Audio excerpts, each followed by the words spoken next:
I know you have a script, and I want to get to that, but first, we need to talk about the elephant in the room. But that elephant is always there. That's Bob from accounting. I'm not talking about him. That's right. Nobody talks about Bob. Bob is always here, but nobody talks about him. Bob, would you get out of here? I don't pay you just to stand there. Might as well leave. Not like anybody's going to miss Bob. Oh, Bob, whatever end of that presence they have you on, that's not enough. Less complaining, more working, and you. I'm talking about your missing beard. It was long, and it was flowing, and I always imagined slow music playing every time you turned your head, and the magnificent would flow. What happened? Did you lose a bet? No, I just had my annual haircut. You only pay me enough to afford one a year. Wait, hold on. I've got 5 writers. Do you all need to get a haircut at the same time? What? I mean, it makes sense, though. You guys can get a group rate that way. You know, I'm thinking way too much about this. I'll increase your pay enough for you to get, regular haircuts at the Discount Beauty College over on Harlem Avenue.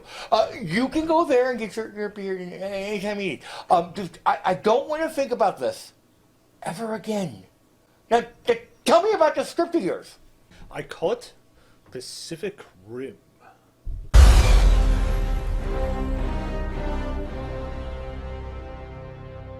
Pacific Rim? So it's a war movie? Honestly, that title doesn't tell me much. Well, we start with some quick narration to set up the world of our movie. As long as it's quick. You better not be making this narration too long.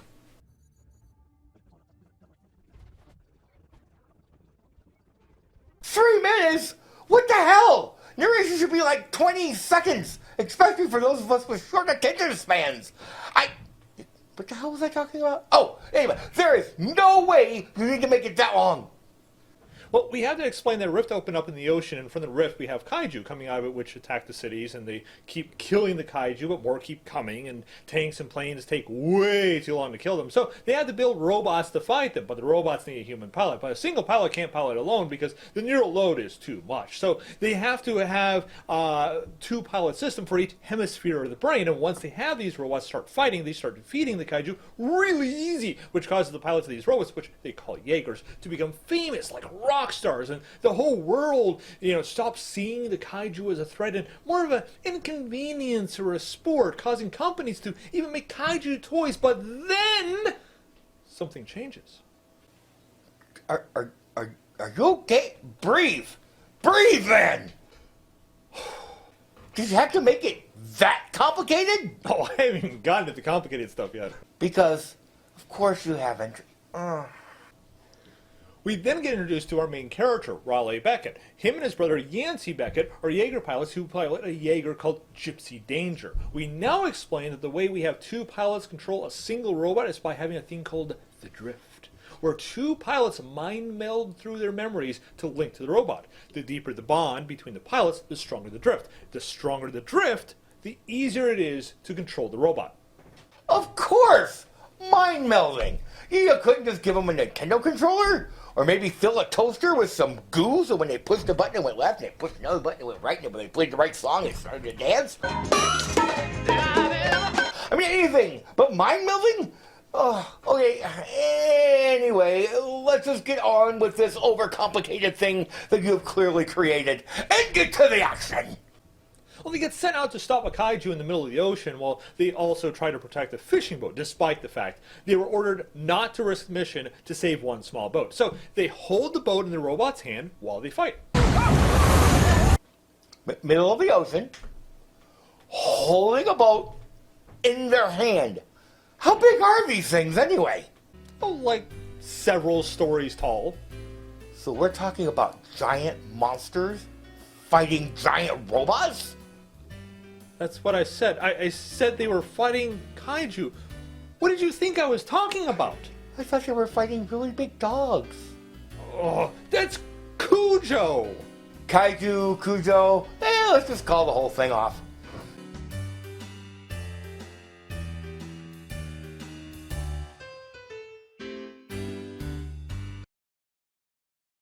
Now, bring on that sweet giant robot versus sweet giant monster action. So they use the plasma cannon to attack the kaiju, and the kaiju goes down. They celebrate the victory, but it turns out their celebration is just a tad premature. Kaiju signature rising! That thing's still alive, sir. The kaiju fights back, ripping off the Jaeger's arm cannon before it can fire. The kaiju then takes a bite out of the head, breaking into the cockpit. Oh, I see where this is going.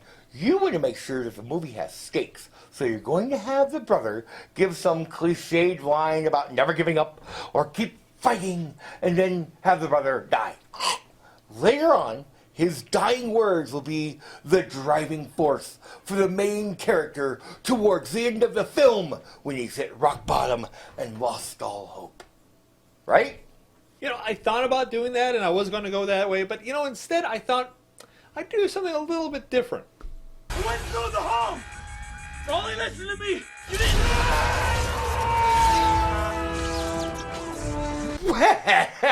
Okay. Well, at least that's more believable since the giant monster is not actually going to wait for you to say something cliched and epic before crunching on your tasty morsel-like skin. I'll give you a point for that one. So by this point, the kaiju thinks it's got this Jaeger beat. So it just starts to tear it apart piece by piece, taking its time. This gives Beckett time to fire up the plasma cannon on the other arm and finally kill the thing. Unfortunately, this destroys the comm system, making it impossible for Beckett to communicate with command, so he has to basically walk the Jaeger to the shore where it collapses and he's finally able to exit from the robot. Wait, you're breaking your own rules and we're not even 5 minutes in. We've only had one head crunched. Didn't you say there has to be 2 pilots? Are we not going to address the fact that the brother just and he just all by himself? Oh, don't worry, that's definitely addressed later. Sort of. Anyway, we then fast forward 5 years and find that they were only the first Jaeger to have problems fighting a kaiju. Now, larger kaiju are coming through all the time, and Jaegers keep getting destroyed. The governments of the world no longer see the Jaeger program as a viable option, so they cancel the Jaeger program, funding them for only 8 more months so they can, finish up what they're doing, while they complete their new program, the Coastal Wall. Wait, are you telling me they decide to stop building giant robots and start to build a giant wall? Who's in charge in your world? Donald Trump? I mean, what do they think is going to happen? The kaiju's going to walk up to the city and be like, How am I supposed to push that tiny little button with these giant fingers? Well, here we go. Kaiju pizza delivery. I have a pizza here for the humans. Didn't order a pizza.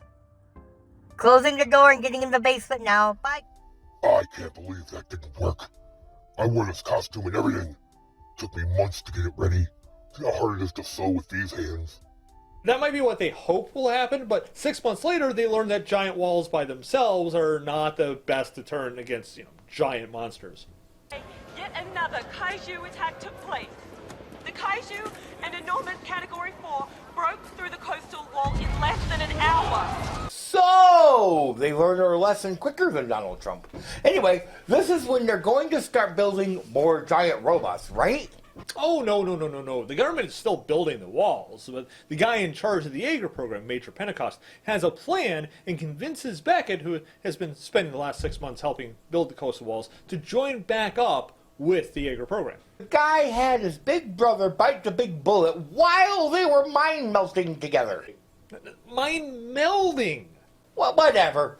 My question is, Mr. Spock, how are they going to convince him to join back up? Well, actually, it turns out it's not that hard. The world is coming to an end. So where would you rather die? Here? Or in a Jaeger? Personally, I would want to die in a large mansion filled with beautiful, large-breasted, mostly naked women, feeding me junk food and allowing me an occasional peek of side breast and or okay, but hey, what do you mean? regardless, we then go to Hong Kong, the last and largest Jaeger base, and we get introduced to a whole bunch of characters, including a bunch of Jaeger pilots and robots. But more importantly, we're introduced to Mako, who is the Major's adopted daughter, Dr. Gottlieb, or Newt, kaiju lover and researcher, and Dr. Geisler, or Herman, another researcher who is a mathematician. All right, in the list of How to Do Movies 101, we've got our love interest. Check. Our comic relief. Check. Our people who are sure to die. Check, check, and check. So, what is this major guy's plan? Oh, he's going to strap a 2,400-ton nuclear device to the back of a Jaeger and drop it in the breach. And is there a reason they haven't done this before? Oh, they actually did. They tried it before. It just turns out the breach does not let anything through it from this side, so the mission failed. So they put the bomb on the Jaeger, and then they sent the Jaeger to the breach, and then it failed, and then people died. And why the hell are they doing it again? Well, because they think with the fact that more kaijus have been coming through, the Pearl has to now be stable enough to let something through from this side. They think? They think? You know, I think I could catch a football thrown from 30 miles away by a drunk quarterback, make the catch, run the sidelines, and get a touchdown. But I'm not about to stroll down to my local NFL team and see if I can try out. And I sure as heck ain't about to pilot a giant robot with a 2,400-ton nuclear bomb strapped to my ass because some egghead thinks he might work this time. There's others who feel the same way you do, but the Major sees this as the only viable option. Meanwhile, we reveal that Mako wants to be back as co-pilot, despite the fact that the Major doesn't want her to do it, since he doesn't feel she's ready yet. Right, the love interest. This is where you have a scene where he's going to ask her what she thinks of him, and she's going to flirt and bat her to the flirty eyes, and he's going to get all, oh, I love this girl, talking about his combat record in a way that reveals she knows a lot about him, and is interested in getting close and personal, and right? Actually, she points out the fact that he doesn't follow protocol and has a bad habit of constantly endangering himself and everyone around him. I think you're unpredictable. You have a habit of deviating from standard combat techniques. You take risks to endanger yourself and your crew. I don't think you're the right man for this mission. Well. Oh, I didn't see that coming. I'm surprised you didn't just kick him in the balls for good measure. Well, Beckett then gets to know two Jaeger pilots a little better, Herc and Chuck. Herc is a guy he already knew from years before when they did a mission together, but Chuck, his son, is his current co-pilot, and more importantly, he's going to be our asshole for the film. Look, you're Pinnacle's bright idea. My old man, he seems to like you, but it's guys like you who brought down the Jaeger program. To me, you're dead weight. You slow me down, I'm gonna drop you like a sack of kaiju shit. Oh, I forgot that on the checklist earlier. Do we have to have an asshole? Well, yeah. How else am I going to have needless tension throughout the film? Oh, writer. Dear writer. The fact that you just called it needless should tell you just how much this should not be in this film. I don't know what you're talking about. And, you know, my name's not Ryder. But anyway, we have then Beckett going through trials to find his new co-pilot. How do they do that? An interview? A psychological profile? A brain scan? Does she grab him by the nuts and squeeze him, and if he jumps, he's the one? No, he just beats the shit out of them.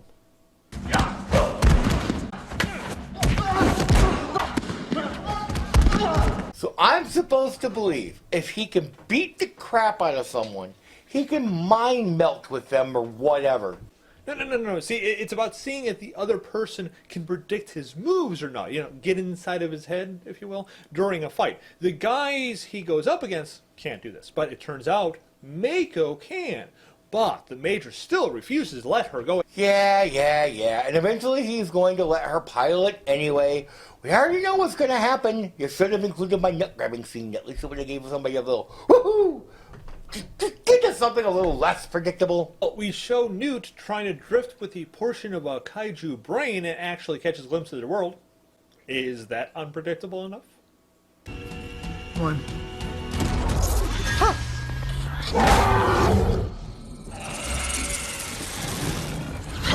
Okay, that'll work. Now, as you predicted, Mako does become Beckett's co-pilot, but as they're doing their simulator test, the Major gets called away, because of Newt. Newt tells them the kaiju are being controlled, and their whole purpose is to take out the vermin, which of course is us humans. The Major wants more info, so he sends him out on a side mission to find a black market dealer to get another kaiju brain to do the drift again. Great idea! Seeing as how the first time I did it just gave him a seizure, I'm sure doing it again will be perfectly safe.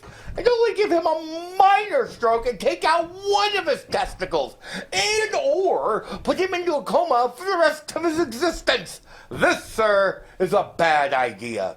Yeah, we'll get to that later. Right now, we have to watch Mako and Beckett go through their simulator test. Once again, you're being predictable. You drank the Kool-Aid, you bought the farm, you jumped the damn shark. You're going to have a great simulation with maybe one little hiccup or something, and they'll make a big deal out of how they did better than anyone before them. We've seen this before. Top Gun, Ghostbusters, about 70 other movies. So why? Actually, Mako's going to get stuck in a memory, fire up the weapon systems, and almost destroy the entire base. Holy crap! But he gets her out of it, right? No, they have to literally pull the plug to stop her. Well, her butt? See you on the unemployment line, princess! Yeah, basically she's fired. But more importantly, this gives our asshole Chuck a reason to start a fight with Beckett. And why is that important? To show that Chuck's an asshole, and that Beckett can beat him in a fight.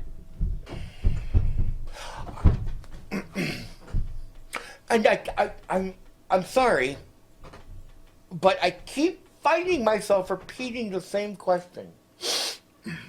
Why is that important? I'll tell you later. Right now, the Major grounds Beckett until further notice. He's tempted to just get rid of Beckett, but he needs him for the mission. Meanwhile, Newt finds the kaiju black market people, where we're going to learn way too much about kaiju organs, just as two large kaiju show up, forcing the Major to send out all three Jaegers, except Beckett, to stop them. If you say, I'll tell you later one more time, I'm not going to be held responsible for what I do to you. You know, these kaiju need toilet paper and your balls. That's all I'm saying. Now, it's about time for you to have some giant monsters fighting giant robots in your movie about giant monsters fighting giant robots. Please tell me this is going to be a nice long fight. Like, longer than your intro?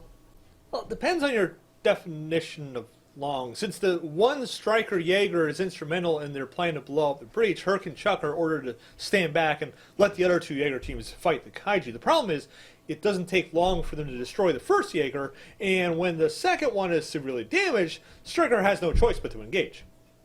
Let me guess, the kaiju rips them apart piece by piece, and they have to send Beckett in as their only alternative.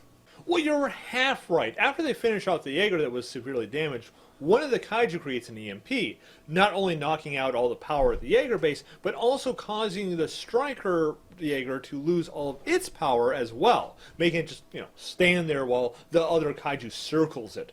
Beckett then tells them they had to send them out in the Gypsy Danger due to the fact that it's nuclear powered and therefore wouldn't be affected by the EMP. Back up. I think you're missing something here. Did you just say the kaiju is circling them? Why would he be doing that? They obviously used the EMP to disable the whole thing. And they knew what they were doing. Why don't they just, finish him? Well, because they still need that Jaeger for the final act. If it makes you feel any better, I can have the kaiju kind of nudge the Jaeger. I kind of assumed you needed it for later, because it's a Jaeger and you got a hero moment and all that other crap. I just wish you wouldn't make it so obvious to the audience. If somebody with my IQ can figure this out, I feel really sorry for the smart people in the audience.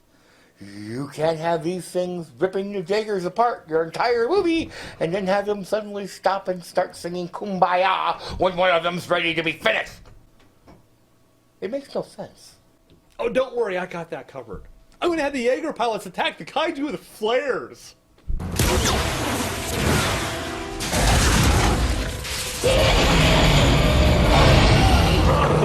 I think we just pissed it off! What the? What does that supposed to do? You're talking about flares. You put on the road. We have a flat tire. Going up against a kaiju, a giant monster. The word attack does not belong in that sentence. It's like saying, I beat off the robber with a feather duster. Well, it doesn't matter anyway, because the Gypsy Danger shows up to save the day, causing the asshole Chuck to finally have some respect for Beckett. Oh, good.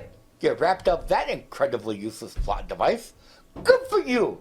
Can we get back to the fight now with the robots and the giant and the monsters? Nah! Because I really don't care about anything else in this film, if I'm being honest. Gypsy Danger fights the first kaiju for a while, eventually ending up in a shipyard. They pick up a couple of shipping containers and use them to beat the kaiju, but ultimately have to use their plasma cannon to finish it off. Of course, just to make sure it's dead, they do check for a pulse. I think this guy's dead, but let's check for a pulse. No pulse. Nice. But we still have a second kaiju, right? What the heck has it been doing all this time? Practicing yoga? Well, that one's been attacking the city, and we imply it's been trying to find Newt. After all, we mentioned that the mind meld was a two-way street, and since the kaiju have a hive mind, that allowed the rest to realize what he did. Could you have possibly stolen anything more from Star Trek? I just want to get that out there. Anyway, if you took a while for your giant robot to take down that last monster, so I don't suppose they'd have any tricks up their sleeve to help with this next one. Oh yeah, they decided to drag a large ship with them and use it like a sword.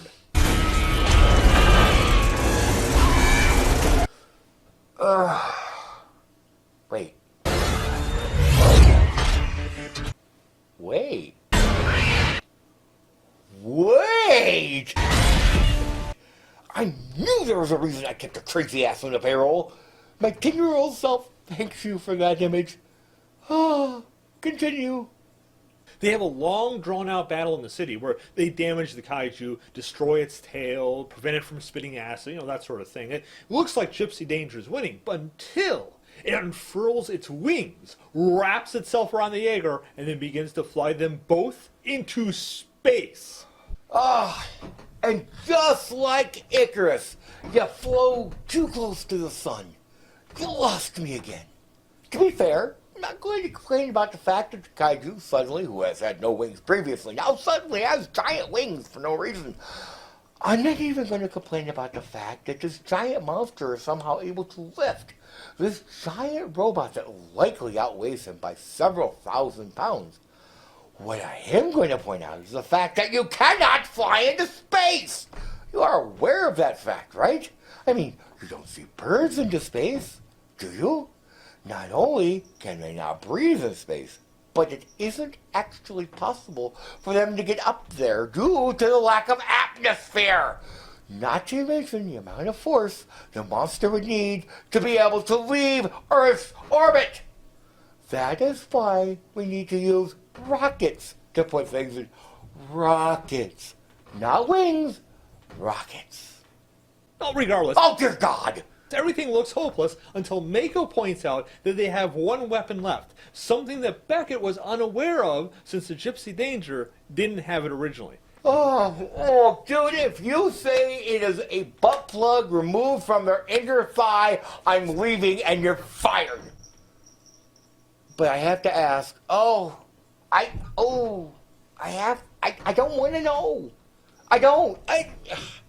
Well, okay, what weapon did they add? A shoulder-mounted cannon? Death rockets? I-beams? Nope. A sword. What? Yeah, they reveal they have a sword, which they use to cut off the kaiju's wings, and then they fall back down in Earth's atmosphere, landing at a football stadium. So you're telling me they had a sword through this entire battle? Well, yeah, but only Mako knew about it. And you're telling me Mako didn't think to bring this up or mention the fact that while they were dragging the giant boat to use as a sword, they already had one?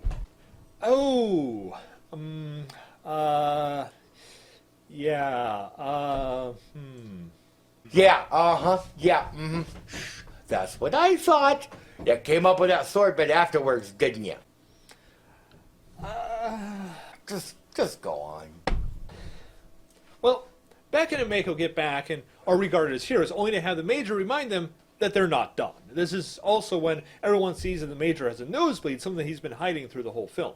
He tells Beckett in private that he's dying from radiation poisoning from the Jaeger that he piloted, since the first Jaegers didn't have proper radiation shielding. He also tells Beckett that the two of them are the only pilots to ever pilot Jaeger solo, and that's the real reason he chose him for the mission. That makes absolutely no sense. Like a Rubik's Cube to, well, me. What does it matter if he can pilot it solo? One, they aren't about to have him pilot it solo. And two, there aren't a ton of Jaeger pilots left out there at all. They keep getting... So, unless he plans on training two brand new pilots who never piloted before, he had no choice but to bring the dude on. So, all this build-up you did, very much like my 5th marriage, was for nothing. I don't think it was for nothing. Neither did she. Now, you're wrong, and we have stated that fact. Continue. So they learn that two new kaiju have left the breach, but they're actually not leaving it. They're just appear to be guarding it instead. Realizing they can't rest on their laurels, the Major immediately decides to go ahead with the attack on the breach. To prepare for this, the Major gives a nice speech. Today we are canceling the apocalypse! However, since Herc got injured in the last battle, his son Chuck needs another co-pilot. Since there really isn't anyone else available, the Major decides to suit up. How exactly is that supposed to work? They gotta do the mind melty thing. You said they gotta be, what's that word when again a woman love each other and they get married and they're happy? Compatible. They gotta be compatible. I don't know what that means, but they gotta be for the mind melties. Oh, I totally got that taken care of. You're an egotistical jerk with daddy issues. A simple puzzle I solved on day one. But you are your father's son, so we'll drift just fine. That's less of taken care of and more yada yada yada my way out of the plot hole I created. Whichever you prefer. Meanwhile, Nuke gets ready to drift with the kaiju again. Oh, right. That was a plot point, wasn't it? I take it he finished his side quest and found his brain? Well, the brain was damaged, which it always is. So they were going to use the secondary brain, which all kaiju obviously have. But it turns out that one is also damaged. But thankfully, the kaiju was pregnant, and the baby was still alive. So, Whoa. I have two very important questions. And I mean very important. Was the brain labeled Abby Normal? please. And question 2, are you about to tell me they're going to kill a baby kaiju and hook him up to a machine, like with the wires in the little baby brain? Because if it is, you're a sick, demented bastard. Well, actually, the baby dies on its own because its lungs aren't developed enough. So. And you somehow think that makes it better? Oh, we are talking about the baby but giant monster created for the exclusive purpose of killing humans, so I don't think the audience is going to have a problem with it. You have no moral. Your soul was moved as a child. Fine. You know, for the sake of my blood pressure and your future, I'm going to let this slide. For now.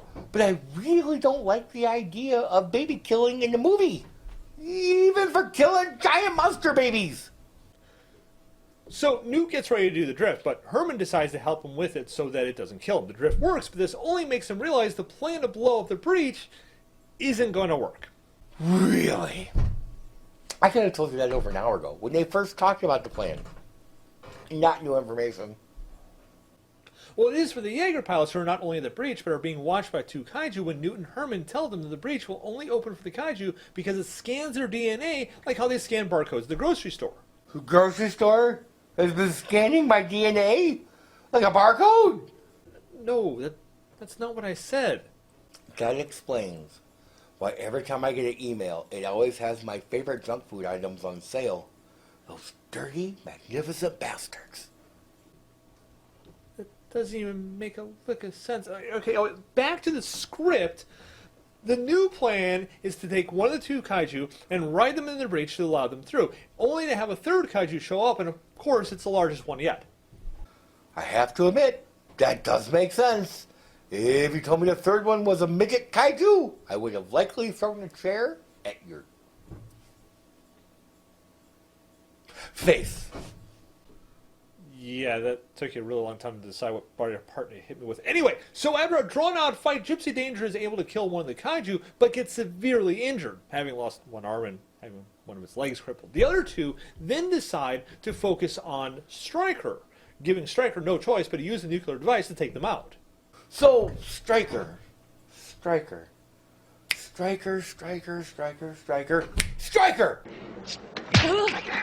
But how are they going to blow the breach? I mean, they're going to need a really big bomb. Yep, and the Gypsy Danger has a nuclear reactor, which they can overload and blow up. Oh, right. So why didn't they just buy a giant nuclear bomb when they could have, just, from the beginning? Because when you had the chance to buy a 2,400-ton nuclear explosive, you always say, yes! I have to admit, I can't disagree with that. Of course, the one kaiju is still alive, so rather than take a kaiju corpse with them into the breach, they take the living kaiju and kill it on the way down by burning it alive. They're going into the breach, and they're bringing crispy kaiju back for lunch. Well, that's nice. Mako passes out because she loses her auction. Beckett has to give her his. Then they're going to go and have this. Oh, God! Let me guess. He decides to have her go out in an escape pod or whatever, and then tries to blow the reactor, but of course, it doesn't work, and he has to do some manual override bullcrap with his mighty cock, and then, at the last minute, gets into an escape pod and escapes himself, but it's so close, you're not sure if he made it out with both testicles. And at the very end, we see he's just fine, right? Did you already read my script? Oh, no, it's just the same dang thing every writer does at the end to build suspense. Can I assume that's the end? Yep, they announce the breach is closed and we roll the credits. What'd you think? I think this is the dumbest, most convoluted, predictable, annoying, horrible thing. It's like my third marriage. I knew what was going to happen. As soon as we got into the car after the wedding, I could have went home and wrote it on the calendar. This is the day that she leaves me and takes half my crap. And yet, I stick around. Why? Because much like this movie, I love it. It's stupid, and it's awesome, and it's wonderful, and it has giant robots, and it gets my manhood excited, but not because of the writing. Your writing is shit. Tell me what you really think. I am. Like I said, your writing is, You didn't have to repeat that part. But your ideas are good, and the fights sound salivatingly wonderful. I am making this movie.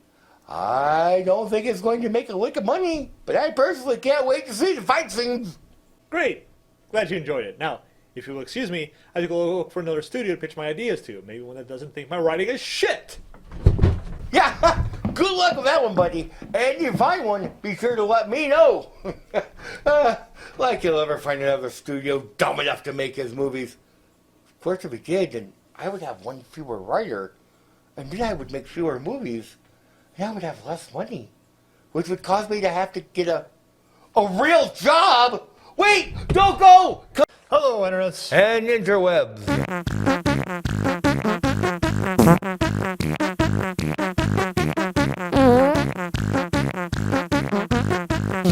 And now, for something completely different. They think?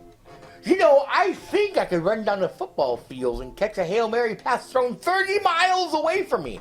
But that doesn't mean I'm about to stroll my happy ass down to the stadium and try out for the major leagues. That's baseball. Oh. How well do I do those sports? Let me try that again. Half right. After they finish off the Jaeger that was severely damaged, one of the kaiju... I'm going to start over. That's not in the script. Neither was that one. Oh, writer.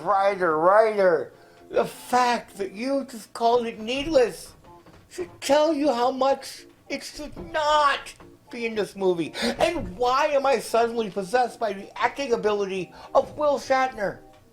Let me try that again. At least the hand gestures, anyway. With less will. Less Shatner. Alright. That's a groin, not a... Hold on. Just react!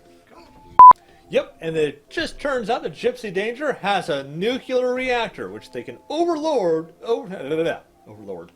That makes I just spit all over it. You should do that. Thing, and then that other thing, Cat litter.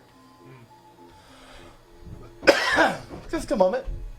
We pause for this cat litter emptying. It's getting to the end now. Turd's going over the side. Dump that. There we go. Now we gotta shake. There we go. Now we come back. We're almost done.